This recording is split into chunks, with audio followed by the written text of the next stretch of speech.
It's race morning here, and we're headed to set up transition. And here we have Jordan and I looking at our bikes. You can see the Ironman area. Here's he and I's bike all set up. My daughter and I before the race. My wife and I before the race. And Cherish and I doing fish lips. And my wife getting a picture of me. You can see Jordan here coming in from the swim. He did quite well. I told him to hydrate in T1 before he went out. There's me coming in. Cherish is dashing to meet us in the transition area. You can see me hydrating, taking normally a longer period of time. There's Jordan coming in from the bike. There's me coming in from the bike, meeting a little traffic. Jordan at the halfway point on the run. Me at the halfway point on the run. Here's me coming in for the finish, and then Jordan coming in for the finish. And you can see all of us, the supporters here. There's Jordan post-race at his bike, his rental Fuji. Hey, it's me. The race is done. And wow, windy day. That's all I can say. Fortunately, it wasn't as hot as I thought it would be. So I think the wind or the clouds, helped that. But the swim was a minute slower than I wanted to, about 36. A little over 36 minutes, but the bay that we got to swim in was phenomenal. Swam right by a cruise ship as it was docked.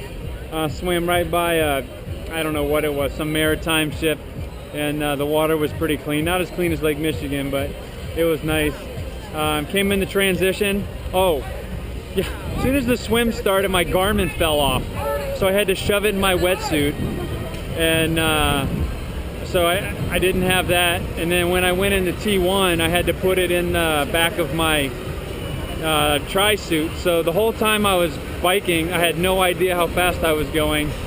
The first 28 to 30 miles were directly into the wind. The wind was about 15 to 20 miles an hour. I probably got past about 3 or 4 times on the way out, and I think I got past twice on the way back. I don't know how fast I went on the bike, but I felt pretty good on the way back. I had it in my 3rd highest gear, so I was probably going about 28 or 29 miles an hour on the way back. Came into T2, took a little bit of time, went out and ran, and at that point I could hold my watch so I could tell how fast I was running.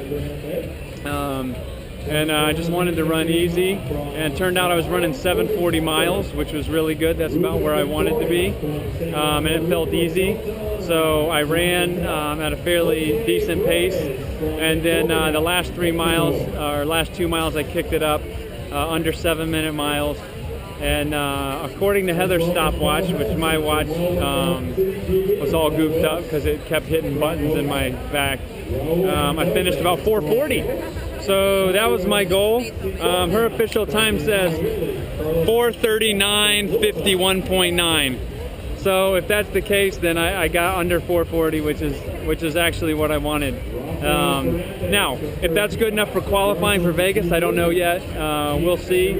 The results aren't posted.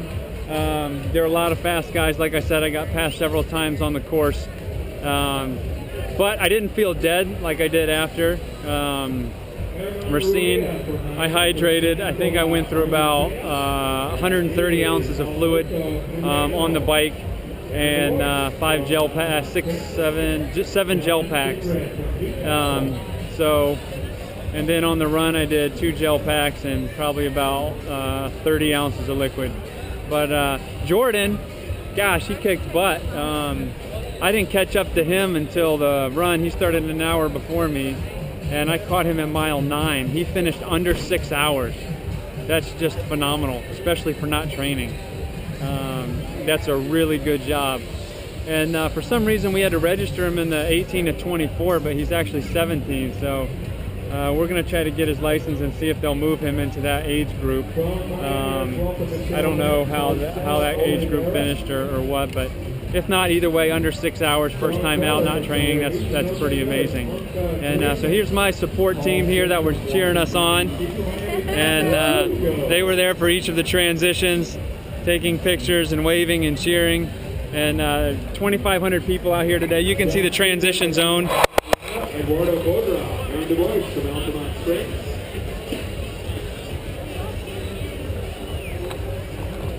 And so there's a lot of people. They said 2,200 picked packets up. In our age group, there was 500 in my age group, or 18% of the race.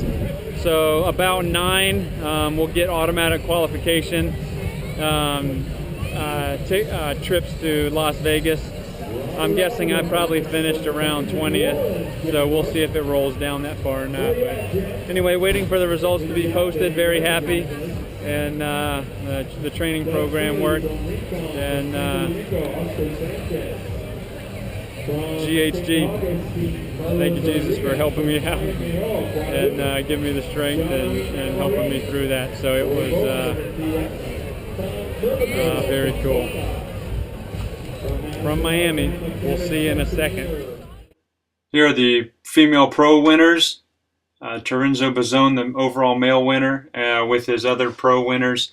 Me talking with Leonda Cave and Lorenzo Bazzone after the race and just congratulating them. Jordan and I listening for my roll down.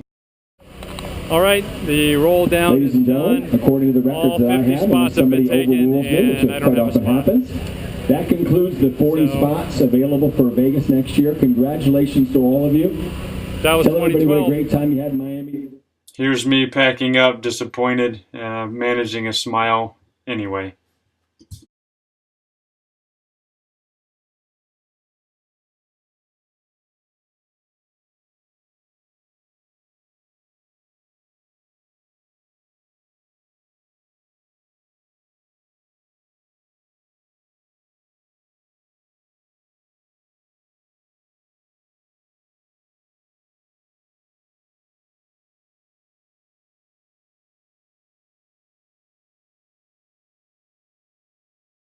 It's Adam and Jordan, and we're back in Milwaukee.